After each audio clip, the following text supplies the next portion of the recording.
And now it's my privilege to introduce our speaker this afternoon. The very Reverend John Michael LaVelle is a native of Hubbard, Ohio. He graduated from Youngstown State University in 1990, worked in area schools until entering the seminary in the fall of 1995. He obtained a master's degree in divinity and a master's in religious education in 1999 from Saint Vincent Seminary in Latrobe, Pennsylvania. He was ordained during the last Jubilee year, which was 2000.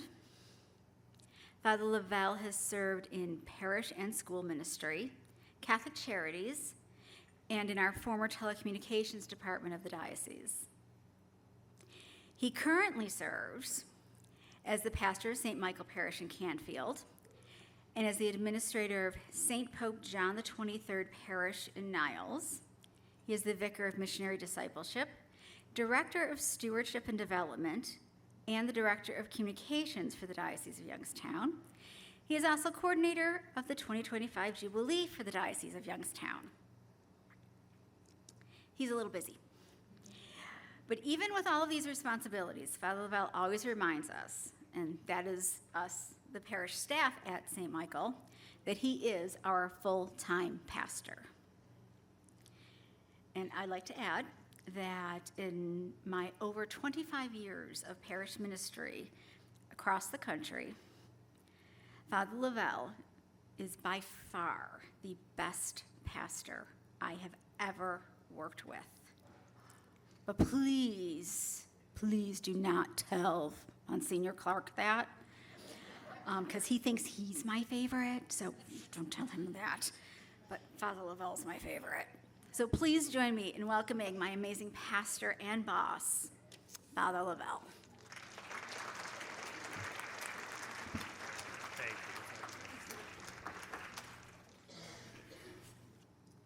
you. I don't know why you were so nice. We don't evaluate for raises until June. But I'll try to remember what you said, so that's wonderful. Now, I want to thank Marcy and the board here for the gracious invitation to be with you today as we talk about the Jubilee of Hope. And so there's three things I hope to accomplish: to talk more in detail about the Jubilee itself, how we're celebrating it here in the diocese, how it can be celebrated in our parishes and across various organizations and activities, but then why our Holy Father chose this to be the Jubilee of Hope. He could have chosen any theme he wanted, but why is hope something that he felt was so desperately needed in the world in which we're living today? As Marcy said, I brought you all the prayer card, and the picture on the front of the prayer card is actually the cross that is at St. Columba Cathedral. It's the processional cross, and during the Jubilee year, it has the logo affixed to it, and I'll talk a little bit about why that was so important, why it's a departure from how the Jubilee in 2000 was celebrated, if some of you might remember how that worked. And as the coordinator of the Jubilee, I was able to get you these prayer cards. Now, one of my other jobs that Marcy mentioned was I'm the Director of Stewardship and Development, so just be grateful that I didn't bring you all appeal envelopes today. But I hope that those all went out in the mail, and I hope that for those of you that did not get one in the mail, they were in your parishes this past weekend. So the appeal does make a lot of our ministries and a lot of our work successful across our diocesan community. And one of the things it's supporting this year is some of our work in the celebration of the Jubilee. I just first want to discuss what Jubilee even means. It's a word that we know, but we don't always recognize it in terms of the church. A Jubilee is a holy year of forgiveness of sins, conversion, and joyful celebration. And we might not on the surface think that all three of those go so well together. First, when we hear sin, we're thinking, oh, this is all going to be about what I've done wrong and what I need to look at and all that. And then we go into conversion, and then we might think, oh, that's just for people that are thinking about becoming Catholic this year. Many of us know that, as we enter Lent, it's the final time of preparation for those who've been discerning and praying and studying and reflecting, and then hopefully, God willing, we'll come to the sacraments of the Easter Vigil. And then we get to joyful celebration. And so we think, all right, what do all three of those have to do with each other? What could be more joyful the knowing that we have done something that of our own devices could remove us from God's love. And yet God's love is always there.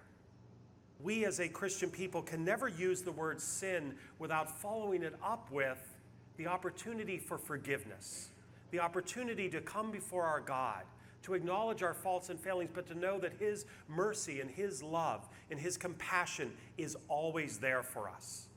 And so yes, that sense of sin always is accompanied with forgiveness. And what could be more joyful? And conversion isn't just for those that for some reason or another felt the call this year to consider becoming one with the Catholic Church. That sense of conversion is something for all of us. And it goes on day in and day out. Every day we get up and we are faced with the challenge to decide whether we are going to go out and live hearts that are focused on God's love and share the service and the ministry that is based on how God would have us encounter our brothers and sisters in need. And so we're all called to conversion every day. And what could be more joyful than to have our hearts constantly being converted to share love and mercy and peace with others? And so the Jubilee year is something that really should be, on a basic way, being lived every day of our lives.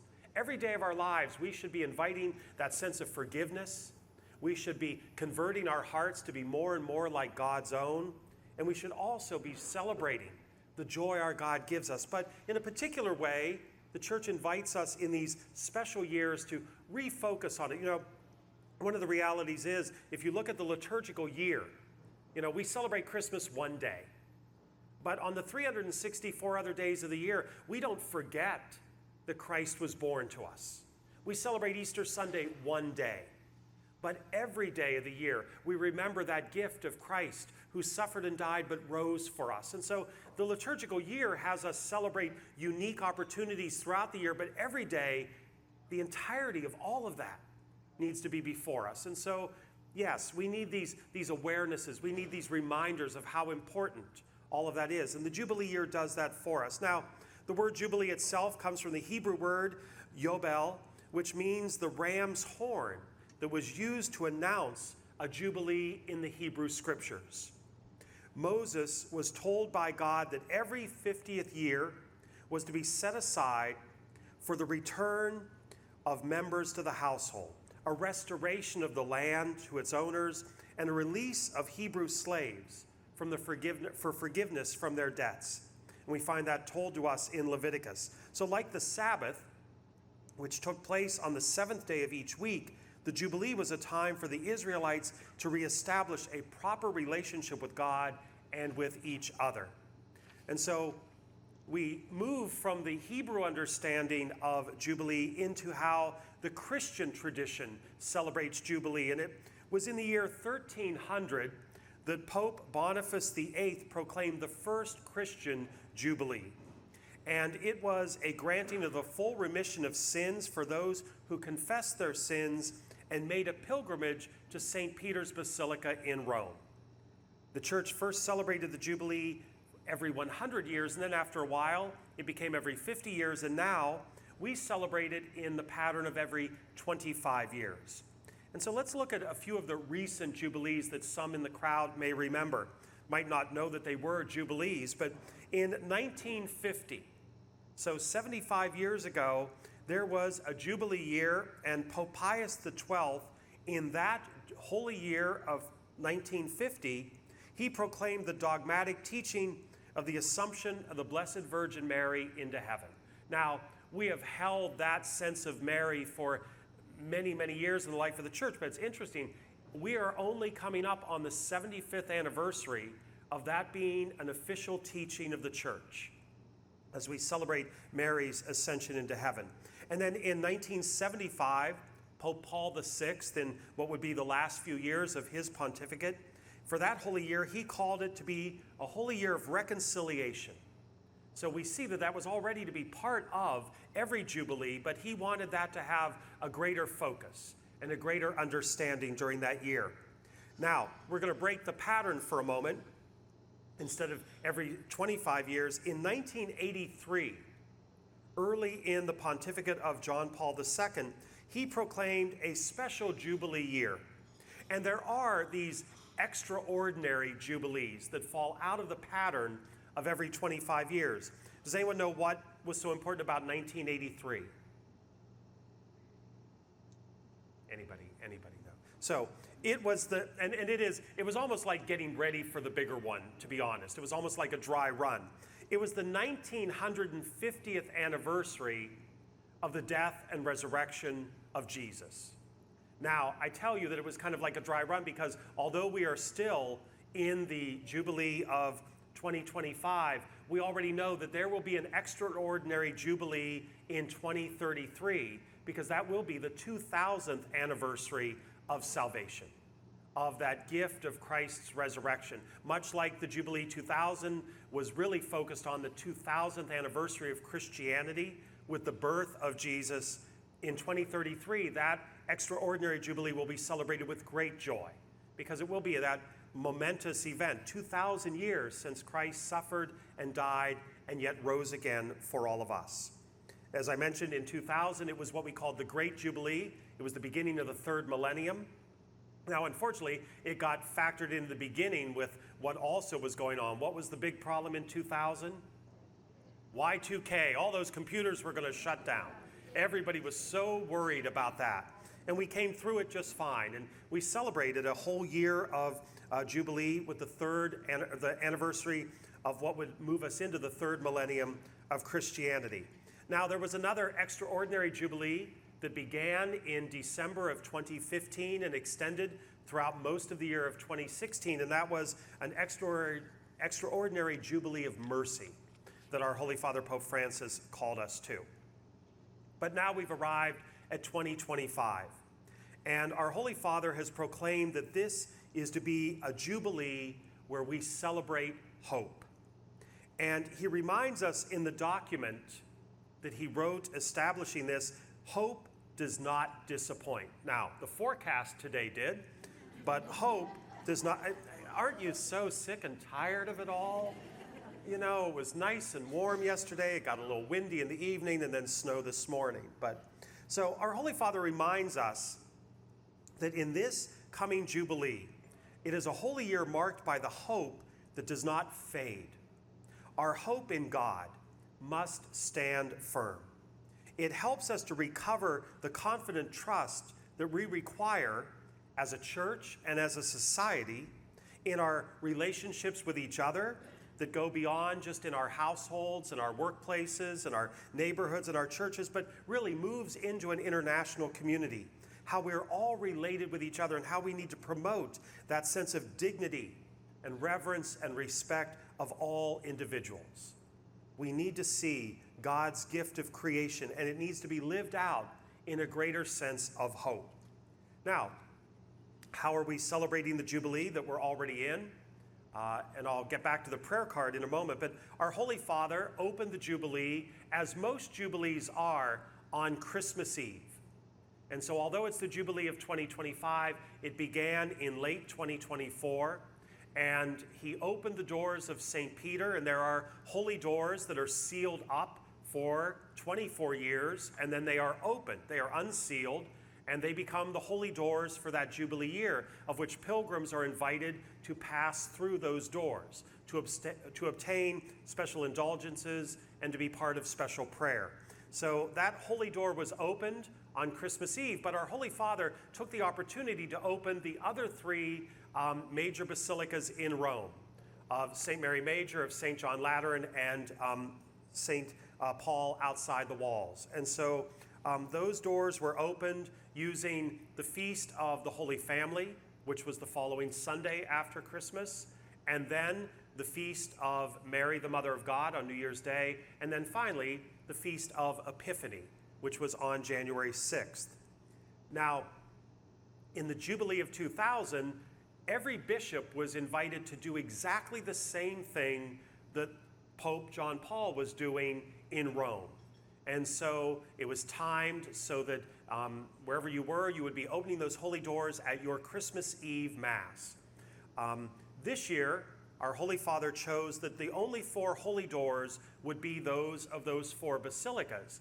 But instead, what every cathedral church was invited to do was to have a special Jubilee crucifix that would be a special and have prominence in the sanctuary of the cathedral, and that pilgrims would then come and they would be able to acknowledge Christ on the cross and offer special prayers. So that's why what is on the prayer card is our Jubilee cross for this year. It is the processional cross of St. Columba Cathedral with the logo affixed to it. There was a special ceremony celebrated, and rather than doing it on Christmas Eve, all bishops were invited to do that on the Feast of the Holy Family. And so we did gather as a diocesan community at St. Columba Cathedral on the 28th or 29th, whichever, I can't remember now because you got vigil dates and you've got the actual date.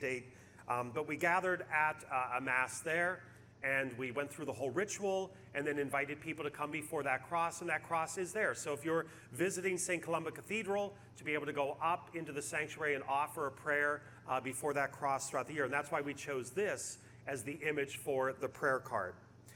One other thing I'll just put out there, if you're a part of any group within your parish or school or that, and you would like to have prayer cards, if you contact my office at the diocese, we are getting more and more of them printed. We've had schools. There are some on the table too, but they might be used in small prayer groups and Bible studies. It doesn't have to be large gatherings, but and every parish was given some at the recent appeal meeting. So every pastor was given a packet of prayer cards. But if you run out and you'd like some, if you just contact the diocese, we will forward those on. We've already had some parishes and schools ask for that. And it becomes just a simple way of us, whether we know it or not, uniting as a diocese.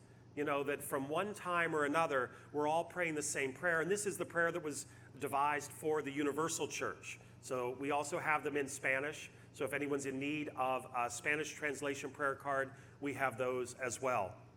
But it's nice to know that whether we can make it to the cathedral or not, we can all come before that cross and offer those prayers periodically throughout the Jubilee year. One of the other things that is a hallmark of the Jubilee is this sense of Jubilee indulgence, or graces that are offered for the forgiveness of our sins. And so during the Jubilee year, that becomes a very special focus. And as I mentioned, that you have those holy doors in Rome, and when Boniface VIII first decreed this, you had to go to Rome to be able to obtain that indulgence or to be part of that celebration. So that has changed over the years, knowing that while travel is easier than ever, a lot of people are never going to leave their own diocesan community. So every bishop was invited to choose a few places in his diocese that could be part of that. And I actually have, I'll put them on the table. We had brochures made, and we gave these out to all the parishes too, but if you're interested, and this is any time during the year, so there are 4 places that Bishop has chosen, 2 in Youngstown and 2 in Canton. And this is Youngstown, so you're probably not going to set sail to Canton. I hope there's no one here from Ashtabula. I didn't want to have to field any of those questions. How come we have to drive all the way down to Youngstown? But so there are 4 places at any time during the year. When you're there, you simply go in and you offer a prayer. It is prescribed that at some point, and you don't have to go to confession there. That could be done in your own parish. We have the Leave the Light On campaign, so many of our parishes will be offering reconciliation during Lent on the Feast of St. Joseph. This year it's March 19th, so check your bulletins or websites about that. It doesn't have to be the day of or the day before. We understand that there's time, but if you're able to make some type of visit to either St. Columba Cathedral or the Basilica of Our Lady of Mount Carmel here in Youngstown, or if you find yourself in Canton, the Basilica of St. John the Baptist, or the Poor Clare Monastery. So that's all in the brochure there, and it explains a little bit of what needs to be done to obtain that indulgence. And then also, one of the things that we're going to be doing is going to each county. And so there will be special events in each county. And was there anyone that was involved in any of the celebrations of the Eucharistic revival when we went and visited different places throughout the diocese? So we're going to visit each one, but we want to include a greater understanding that there's more to the church than just going to our parish churches or just going to a Sunday Mass. And so some of the things that we're doing that are a little unique this year, when we go to Ashtabula, we'll be going to Our Lady of Guadalupe Shrine, and that will be in July, on July 12th. And that will be a Spanish Mass, and we'll actually be celebrating with the Hispanic community that is gathered for a feast there. And then when we come back down to Columbiana County, that will be in September 20th, and we'll be going to Philip Neri, to St. Philip Neri in Dungannon, which is the oldest church in our diocese. It is more than 200, the parish is more than 200 years old, being established in 1817. So, it's a small place, but it's an important place to celebrate. In Portage County, we'll be going to the shrine, St. Joseph's Shrine at the St. John Neumann Parish. And it's an outdoor shrine to Our Lady of Lourdes, to the grotto there. And that will be on the vigil of the celebration of the Assumption of the Blessed Virgin Mary. And so that's an opportunity to gather there. In Stark County, we'll be going to the Santa Clara Monastery. In Trumbull County, we'll be going to All Souls Cemetery. It's one of the important things as Christians are that we pray for the repose of the souls of our loved ones. And so we'll be doing a Mass in October at the cemetery. The Santa Clara Monastery one is on August 10th. And this is all on the diocesan website, but it's the Feast of St. Clare being celebrated on that Sunday. And then the final one in Mahoney will be returning to the cathedral on the Feast of Epiphany in 2026. And so on January 4th, that will be the closing of the Jubilee year. But we are trying to get around to celebrate these special moments in all 6 counties of our diocese, recognizing that we all need to come together. And so again, that information is on the website. One of the other things we are offering, however, is that sense of pilgrimage to Rome.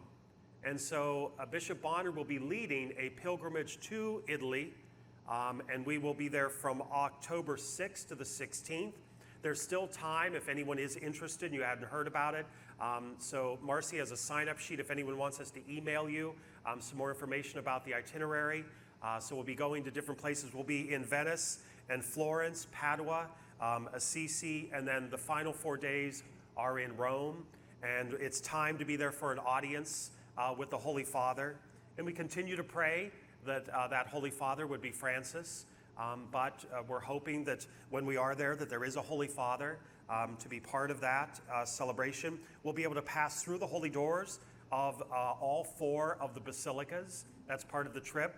And just one of those things, if you've not been on a pilgrimage or a trip, we did one a couple years ago. Bishop and I led one to Scotland and Ireland, and we were lulled into a false sense of security because the first 3 days we were in the same hotel. The last 7 days we were in 5 different hotels. And so we learned to put at the end of the trip to be in the same hotel as people get a little tired. So we are ending with 4 days in Rome. But there's much more information about that. If anyone's interested, they have the clipboard out on the front desk. If you jot down your email, we will get that information to you. But it's a wonderful opportunity if you've never gone to Italy or especially to Rome, to be there with the bishop, to be there during the Jubilee year, and to have all of that planned out for you. From most of the meals to all of the travel, to the hotels, to the museums and all of that. There's a lot of free time, and especially a lot of free time for meals in Rome, because we figure there's a lot to take advantage of there. But to have it all organized for you. So if you are interested, just jot your name down and we'll get you some more information. One of the things that's been done with the Jubilee this year is the theme, as I said, is hope, but then also the logo for the Jubilee this year. And the logo is this. And maybe you've seen it already. They're always very interesting because I always say, we sometimes forget about a universal church. And so I'll be honest, when every logo, when the one came out for 2000, when this one came out, a lot of Americans look at it and go, ooh, that's interesting. Why did they, we've got our mindset of how things should be. And we forget that there's always going to be an international flavor that is invited into this. I know the Jubilee logo for 2000, it looked like puzzle pieces, but they were really doves, and it was the Holy Spirit. and they were of the different colors to represent different things. And so this goes with the Pilgrims of Hope, the Jubilee of Hope. And maybe you've seen it, but just to explain a little bit about how that even came about. So in this logo, there are 4 stylized and graceful figures. So those 4 different figures that represent people, of course. And they're in different colors, and they represent 4 colors that are within the rainbow: red, orange, green, and blue. The choice of colors is not random, much like our liturgical colors are not random. They all have meaning behind them and why you wear what you wear each day. So each of these were chosen with a specific reason. The red symbolizes love, passion, and self-sacrifice. Christ's sacrifice and his boundless love for humanity, but also the fire of the Holy Spirit and the strength that animates Christians. And so that red has all of that behind it. The orange expresses joy, vitality, and enthusiasm, the light that illuminates the path of faith. Green is universally recognized as the color of hope, of growth, and of rebirth. And the blue finally symbolizes faith, peace, and tranquility, evoking the sky and spirituality and inviting contemplative prayer into our lives. The 4 figures represent humanity as a whole in its differences and in its similarities. And they proceed to embrace each other, expressing the solidarity that we are all called to have.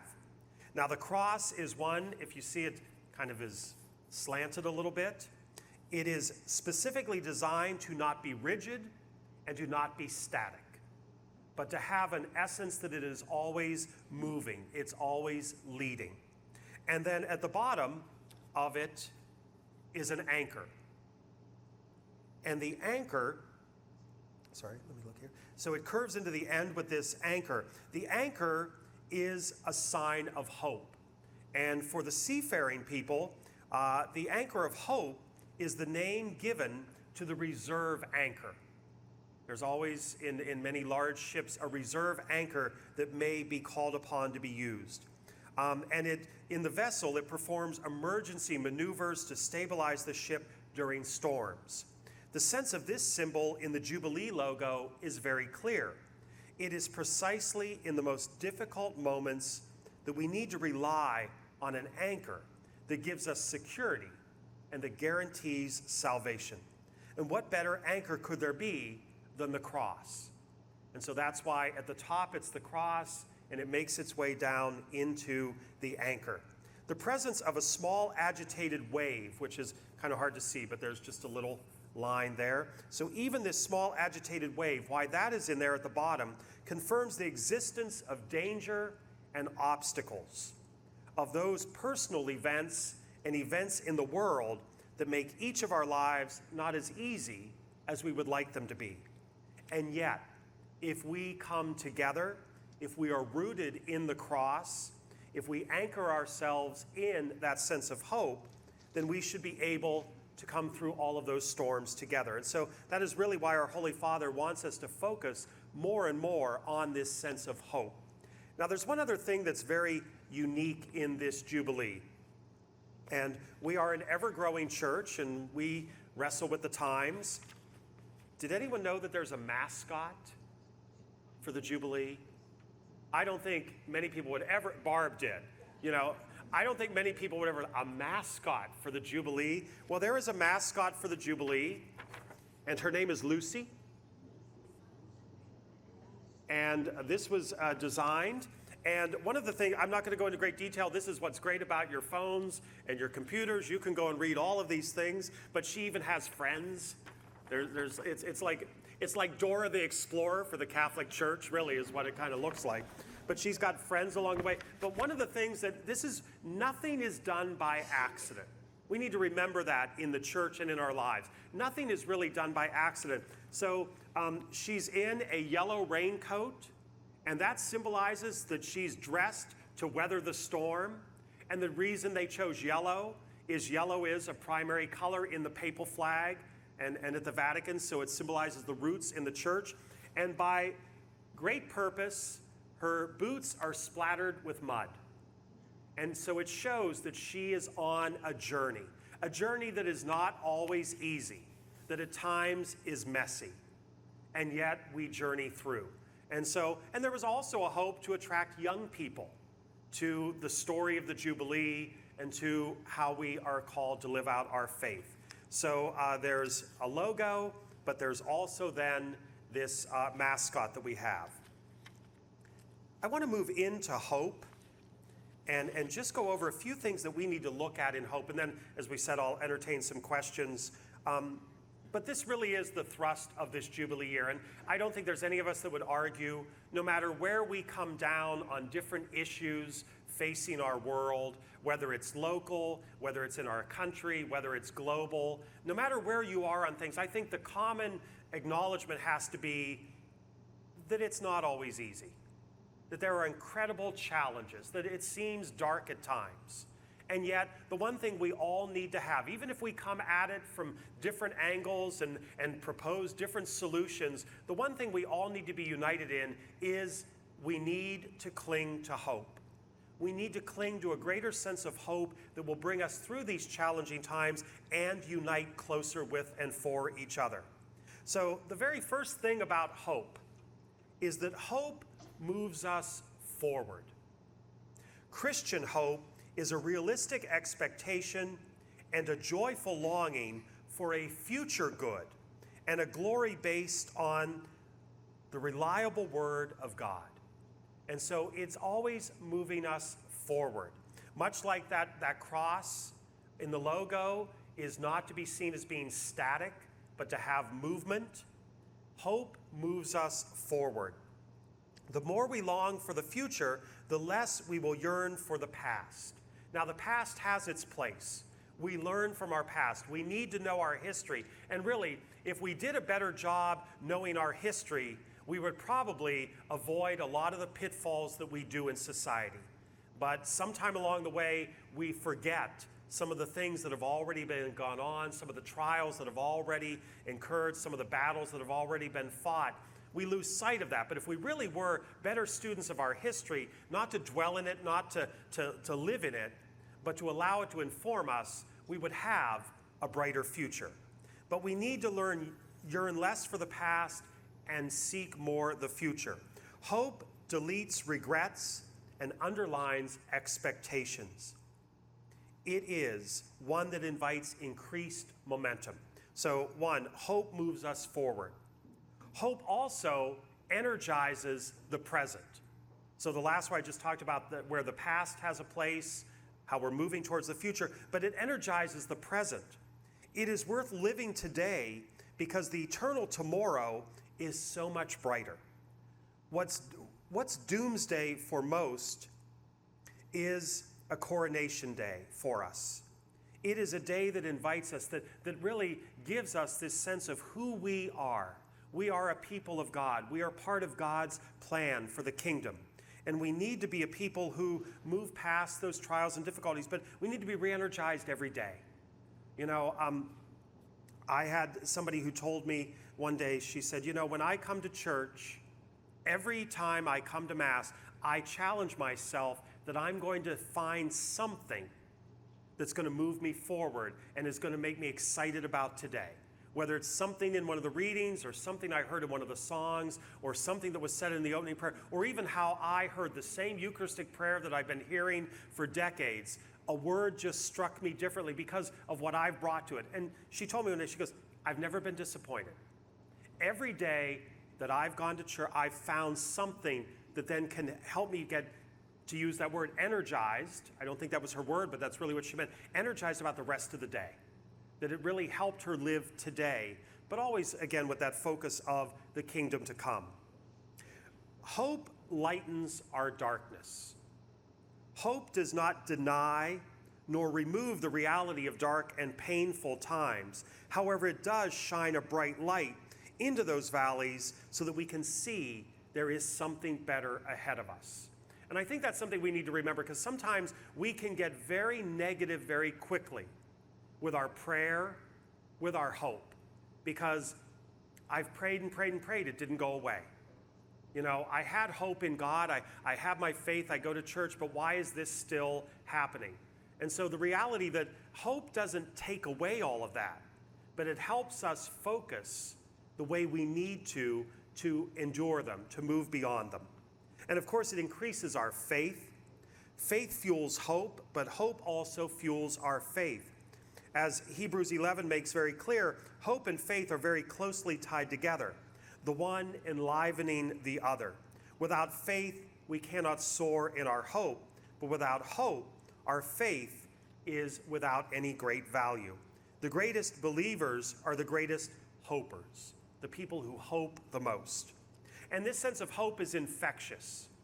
That's another thing we need to remember, and that's what the Jubilee really is inviting us to infect one another with this sense of hope and this sense of enthusiasm and excitement. We need to be a people who aren't just moping along, but who are excited, who are happy. You know, we all have our down times. We're all entitled to that, but I'm sure we all have that person that, thanks to caller ID, when that phone rings, come on, we've all done, oh dear God, it's her again. I just don't have it. I just don't have it in me. I'll just tell her, tomorrow I'll deal with it. I'll tell her I went to bed early. You know, let's be honest. We've all done that, where we looked at it and said, I just don't have it in me today. And what we're really saying is, I'm doing pretty good. I can't get drugged down today. You know, it's not that we don't care about that person, but we just know that their attitude is going to drag us down. And what we need to do is kind of flip the story, and we need to become so infectious that maybe we can, with all that it takes, help that person move out of that pit. You know, but we have to be cautious not to allow ourselves to get drugged down into all of that. The next is that, here it is, okay. Hope stabilizes the storm, and this is where I'm going to move into a little bit more of that anchor and then invite if there's any questions.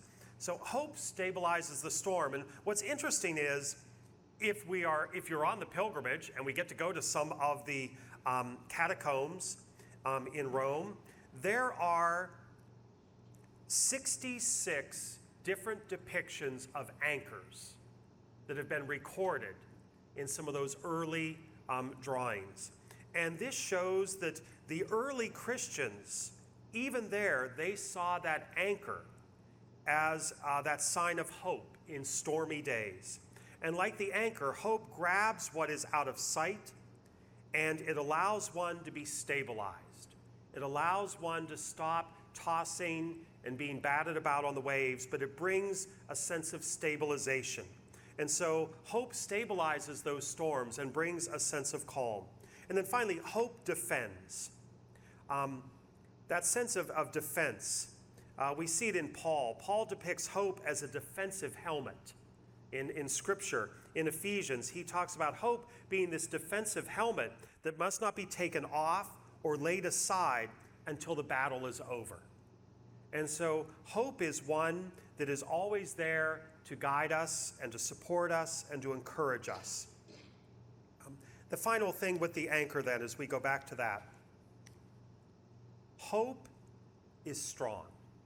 Hope is trustworthy. Hope is an anchor for the souls, we hear in Hebrews. We see the anchor as part of this Jubilee logo, for indeed it represents that sense of hope. But we need to become that anchor for others as well. And that's really, I think, what our Holy Father is calling us to be about.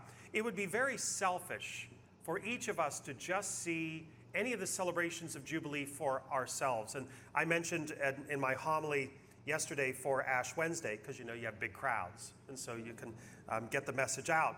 The interesting thing is, in the tagline for the Jubilee, our Holy Father does not invite each and every one of us by ourselves to be a pilgrim of hope. He does not invite us to be on an isolated journey. It is specifically plural. We are pilgrims of hope. And that being plural means we must journey together. We cannot do it for ourselves, by ourselves, unto ourselves. The whole Christian journey is about bringing others along. You know, we need to continue to work together, to pray for each other, to support one another, to care for one another, but we need to invite all of us along on that journey. There are times when we will be the anchor. There's times when we need someone else to be our anchor. There's times when we might be the one that's love, and it's interesting that the one that is more symbolizing love is the one leading the way. And so there's times that we might be the one that needs to bring more of that love and that generosity to someone's life. There's times where we might be the one that brings a little bit more joy. There's one where we might be the one that brings more hope and a sense of new life. And there's one where we might bring a little of that tranquility. And so I would argue that in this logo, to keep this in front of our eyes and our minds, that different days we're different ones. But what are the gifts that we can bring to those on the journey with us? And indeed, we will find ourselves being in every one of those. I would only argue the only thing we really don't want to be for each other is the wave. You know, if we could, by the end of the Jubilee, change this logo because of our actions and our activities. We certainly don't want to change the cross. We don't want to get rid of it, but we don't want to make it rigid. We don't want to make it static. We certainly want to keep that anchor there.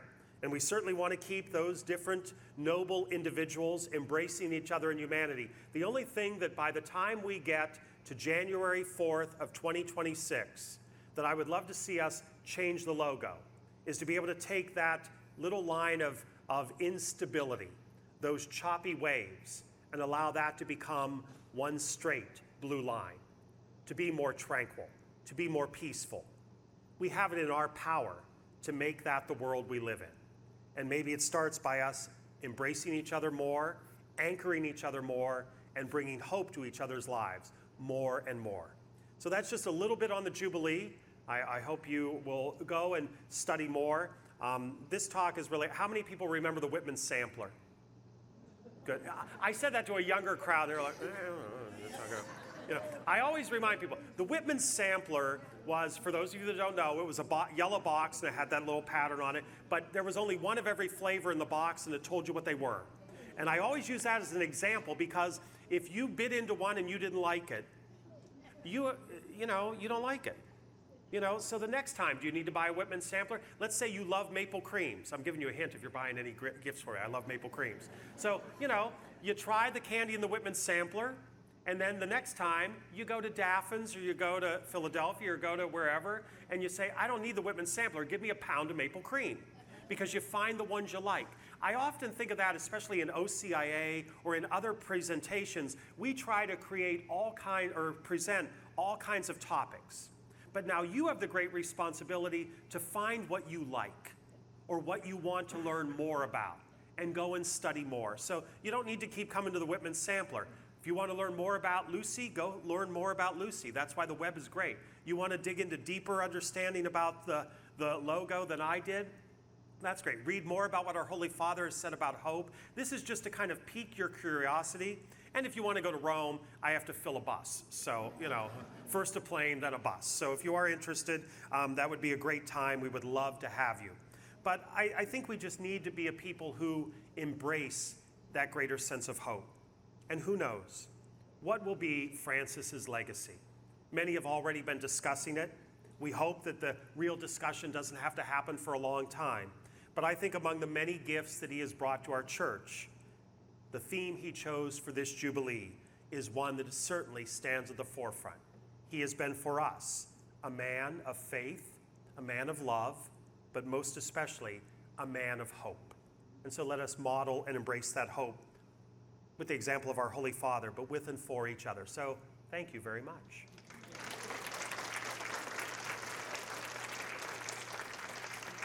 I will entertain some questions. I have a new line, and I've been sharing this everywhere I go, so the St. Michael people, you've heard it already. And please wait till the microphone comes to you if you have a question. But I had a classmate who sadly passed away a few months ago. He was from the Archdiocese of Atlanta. And they were recounting stories about him at the funeral mass in the homily. And one of our other classmates, who was the homilist, said, "I'll never forget, the only time he ever was to answer questions was he gave a big presentation and he wasn't prepared. Other people had given him all the information for the thing, but he was the most nervous about the fact that now he had to entertain questions, because that would show he didn't know what he was talking about. He was just reading other people's notes. And so he got to the very end of the presentation and he said, "If you have any questions, keep them in your heart." And he sat down. And even the professor didn't know what to do, so he never had to answer any questions. So I will try to do the best I can. I have one right here for you. Sure. Thank you for that wonderful presentation, Father. I had heard whether or not Monsignor Cariglio is taking a group. Is that in addition to your group, or is that?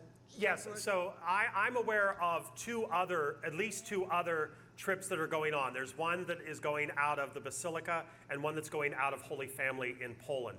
Those are with their pastors. So this is one that's probably the same tour companies, probably the same schedule, but this is the one with the bishop. So bishop is not on the one with Monsignor or with Father Selok. This is separate. I have one over here. Okay. Thank you, Father. Very informative as well as entertaining. I appreciate it. I have a very deep question for you. Okay. The mascot pamphlet, are those available to the parishes? The mascot pamphlet? Yes. So I just have the picture of it. I have the pamphlets Okay. for the indulgences. Okay. But I don't have any pamphlets on the, but we Okay. could, one of our wonderful, Megan Farrell from our communications department is here, and we can make sure that we get that on our social media. Great, thank you so much. And that would, if I could give a shout out to, I'm sure many of you are, but we are, as a diocese, we are trying to become more and more intentional about getting information out through social media.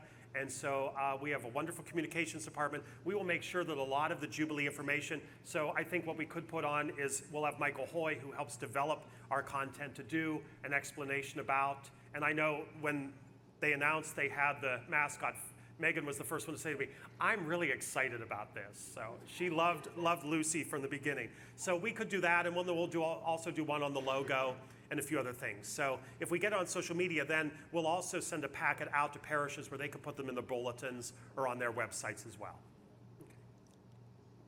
Anybody else have a question? Raise your hand high. I'm in trouble now.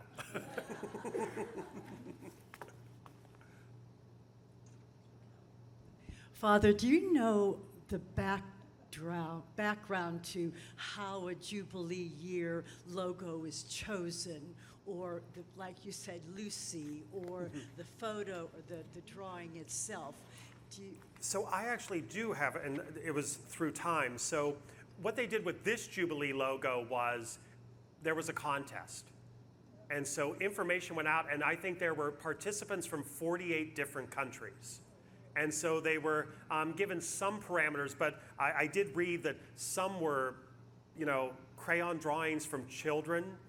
Some were done by renowned artists. Some were done, completely computer animated.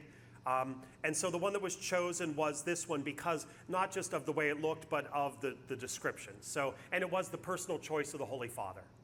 So I think a committee probably narrowed it down, as always happens. But I did read that Francis himself chose this, not just because, it does have now I'm sure it was reconfigured or something. It is similar to the one from 2000, at least in terms of the coloring and kind of what it all meant, the going together. But there were some parameters given. They knew what the theme was. They knew the theme was Jubilee of Hope and Pilgrims of Hope, and then once it was narrowed down, the Holy Father chose that. Lucy was, again, that was designed by someone, but it was an intentional hope to attract young children and younger people to the joy of the Jubilee. Any other questions?